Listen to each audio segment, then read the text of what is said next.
दोस्तों नमस्कार, आप देख रहे हैं जनपद मिरर। किसी गांव की पहचान व शान उस गांव का तालाब होता है। इसी सोच के साथ बड़ौली गांव में स्थित कुमारी कामनी तालाब को अमृत सरोवर तालाब में चयनित किया गया। अमृत सरोवर तालाब में चयनित होने के बाद ग्रामीणों में खुशी का ठिकाना नहीं था, क्योंकि गांव के सभी धार्मिक कार्यक्रम इसी तालाब के घाटों पर संपन्न होते हैं। लेकिन पिछले कुछ दिनों से जिस तरह से तालाब का पानी दूषित हो चला है और तालाब में गंदगी का अंबार लगा हुआ है, उससे लेकर ग्रामीण न सिर्फ खफा हैं बल्कि परेशान भी हैं।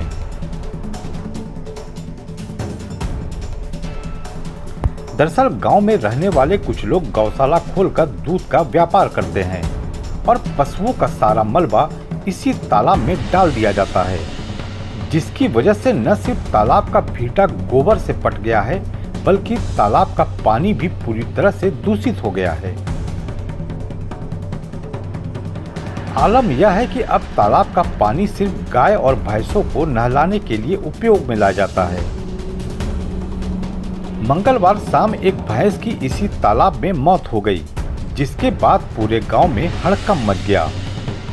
लेकिन हैरान करने वाली बात यह थी कि तालाब में भैंस की मौत के बाद भी पशु मालिकों में कोई फर्क नहीं पड़ा और वे पशुओं का गोबर लगातार भीटा पर डालते रहे। प्रधान का कहना है कि उनके गांव का तालाब पहले काफी सुंदर हुआ करता था, लेकिन जब से गांव में गौशाला खुला है तब से इस तालाब पर न सिर्फ पशु मालिकों का कब्जा है बल्कि तालाब के पानी को भी दूषित कर रखा है। उन्होंने बताया कि इसकी शिकायत उन्होंने कई बार थाना दिवस से लेकर तहसील दिवस व अधिकारियों से की है, मगर हर बार आश्वासन ही मिलता रहा है। ये सब करीब 250-300-400 भैंसे 5 तालाब में कुदा देंगे और पूरा गंदगी फैलाएंगे और घर का गोबर उसी तालाब में ही फेंकेंगे। ज़बरदस्ती सब करते हैं। अभी तालाब की क्या स्थिति लग रही है? तालाब की स्थिति तो जरूर ज़्यादा बिगड़ गई है। अभी जान लीजिए स्थिति वहाँ का पानी पूरा बिगड़ गया, ये पानी पूरा जहर हो गया है, ये स्थिति हो गया है। किससे आपकी बात हुई है? अधिकारियों में किसी बात हुई है? हमने FIR कोतवाली में भी किया, नेकपाल को भी बुलाया। नेकपाल बोला कि SDM को, सेक्रेटरी को भी बुलाया और इन सबको बुला के हमने साफ करवा दिया। ADO पंचायत को भी फ़ोन किए, लेकिन कोई ये सब सुने नहीं। कहीं बोल रहे हैं हम क्या कर सकते हैं।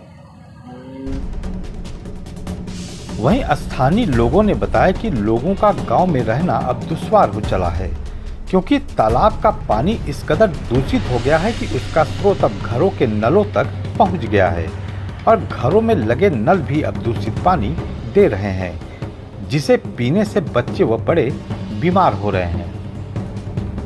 कि जबकि इस तालाब से सुंदर कोई सोनभद्र में तालाब ही नहीं था। इसका पानी से भैंसों के गोबरों की वजह से पूरा आज काला हुआ, जो जहरीला हो गया है। कल एक भैंस भी मर गई गिर के जहर से। और उसके बाद इधर गलियों में या भीटे पर पक्की सड़क चारों तरफ बन गई, पैदल चलना दुश्वार है, पूरा महक आ रहा है। ऐसा मना करने पर उन सबों से कौन लड़ाई झगड़ा करे, लड़ाई झगड़ा तैयार हो जाते हैं। अभी ग्राम प्रधान द्वारा तहसील दिवस पर थाने दिवस पर एप्लीकेशन दिया गया, जो माननीय SP महोदय भी थे, SDM भी थे, CO भी थे, कोई कार्रवाई नहीं हुई। दिक्कत यह है कि पानी यहाँ का एकदम डिस्टर्ब हो गया। रोड पर जाके देखिए इस समय तत्काल में इतना कीचड़, इतना बदबू दे रहा है कि बच्चे उल्टी कर दे रहे हैं। वहाँ की स्थिति बहुत गंदी होगी। पानी लेवल हमारा सोचिए घर बगल में, हम पानी मंगा के बाहर से पानी पी रहे हैं, RO का पानी पी रहे हैं। और बगल में क्या इन लोग को मना करने पर गाली पकड़ देंगे, कहें जो उखाड़ना उखाड़ लो। हमने तहसील दिवस में DM साहब को, कोतवाली में, हर जगह PM पोर्टल पर कंप्लेन किया, आज तक कोई कार्रवाई नहीं हुआ। केवल आश्वासन दिया होगा, कुछ नहीं हुआ आज तक। इस वक्त हम लोग मौजूद हैं कुमारी कामिनी तालाब पे। यह तालाब का नाम कुमारी कामिनी इसलिए पड़ा था, एक मेधावी छात्रा के नाम पे इसका तालाब का नाम कुमारी कामिनी तालाब रखा गया था। बड़ौली गांव में स्थित है यह तालाब। लेकिन तालाब के सुंदरीकरण के लिए भी निर्देशित किया गया था, जिस समय इसका नामकरण किया गया था मेधावी छात्रा के नाम पे। सुंदरीकरण तो छोड़िए, आज के डेट में इस तालाब की पानी, इस तालाब का भीटा सब अतिक्रमण का शिकार है। पानी में गंदगी इतना फैल चुका है कि दूषित हो चुका है। भीटे पे कुछ लोग, भीटे के किनारे जो रहने वाले हैं वो लोग दूध का व्यापार करते हैं, इसलिए पशुओं का पालन करते हैं। पशुओं का जो मल होता है वो ला के इसी तालाब में फेंका जाता है, जैसा कि ग्रामवासियों का भी आरोप है। और इस तालाब का पानी इस कारण से बहुत ही ज़्यादा दूषित हो चुका है। जो ग्रामवासी हैं उनका ये भी आरोप है कि जो दूषित जल है अब बोरवेल तक पहुंच चुका है, उनके घरों में भी दूषित जल आने लगा है, जिसकी वजह से उनके बच्चों की भी तबीयत खराब हो रही है। तो कुल मिला जुला के ये कहा जा सकता है कि यहाँ पे पूरा का पूरा पानी दूषित हो चुका है।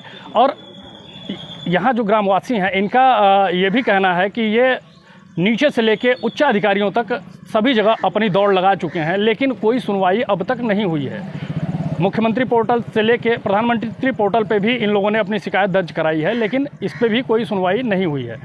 तो अब ये देखना है कि आखिर ये सुनवाई हो क्यों नहीं रही है, अधिकारी किसके दबाव में ये सुनवाई नहीं कर रहे हैं। कुल मिला जुलाकर जब तक इसका निराकरण नहीं किया जाएगा, स्थानीय लोगों को परेशानियों और दिक्कतों का सामना करते रहना पड़ेगा। भविष्य में किसी बड़ी घटना से भी इनकार नहीं किया जा सकता। आनंद कुमार चौबे, जनपद मिरर, सोनभद्र।